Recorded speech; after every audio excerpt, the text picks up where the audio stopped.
Selamat malam saudaraku.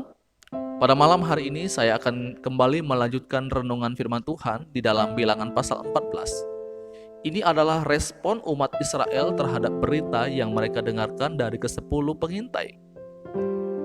Beberapa hari lalu kita sudah merenungkan tentang ke-12 pengintai ini setelah mereka kembali dari pengintaian selama 40 hari.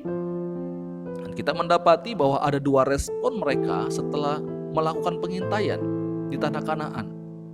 Respon yang pertama itu dari 10 orang pengintai, mereka adalah orang yang pesimis.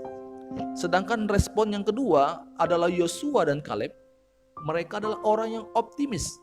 Yosua dan Kaleb optimis bukan karena kehebatan mereka, tetapi karena mereka percaya bahwa Tuhan akan menjaga dan melindungi mereka.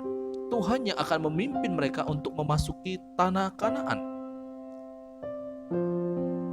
Setelah 10 orang pengintai ini menyampaikan apa yang mereka temukan kepada umat Israel pada waktu itu, kita melihat bagaimana reaksi orang Israel ketika mendengarkan berita yang disampaikan.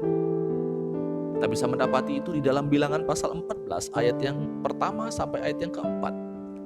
Lalu segenap umat itu mengeluarkan suara nyaring dan bangsa itu menangis pada malam hari itu. Bersungut-sungutlah semua orang Israel kepada Musa dan Harun.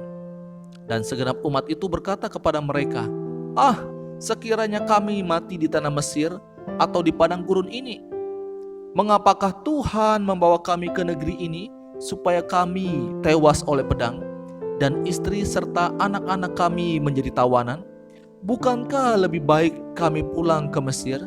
Dan mereka berkata seorang kepada yang lain, baiklah kita mengangkat seorang pemimpin lalu pulang ke Mesir. Ketika ke-10 orang ini menyampaikan berita yang negatif kepada umat Allah pada waktu itu, maka umat Israel pun akhirnya menjadi takut. Tipe pertama atau 10 orang ini adalah orang yang pesimis.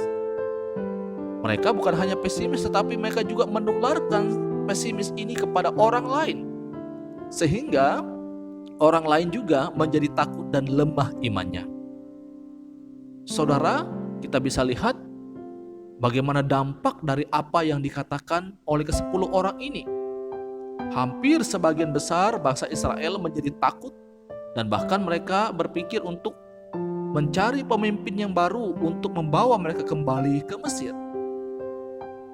Apa pelajaran yang kita bisa dapatkan dari hal ini?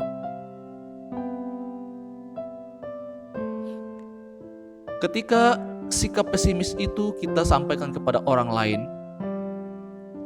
itu bisa berdampak buruk bukan hanya bagi kita, tetapi juga bagi orang yang mendengarkan apa yang kita sampaikan.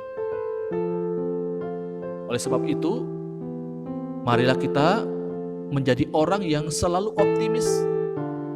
Optimis bukan karena kehebatan kita, tetapi optimis karena ada Tuhan yang bersama dengan kita. Tuhan yang akan terus memimpin dan menyertai kehidupan saya dan saudara. Mari kita menjalani hidup ini meskipun banyak tantangan, kesulitan yang kita hadapi. Mari tetap memandang kepada Kristus, bahwa Dia akan tetap bersama dengan kita, menjaga dan melindungi kita, dan memberikan pertolongan kepada saya dan saudara ketika kita diperhadapkan dengan hal-hal yang sulit. Ini renungan firman Tuhan untuk kita pada malam hari ini. Biarlah kita menjadi orang yang tetap optimis karena ada Kristus yang bersama dengan kita. Optimis karena ada kekuatan dan pertolongan yang selalu kita dapatkan daripada Tuhan. Selamat malam, Tuhan Yesus memberkati kita semua. Amin.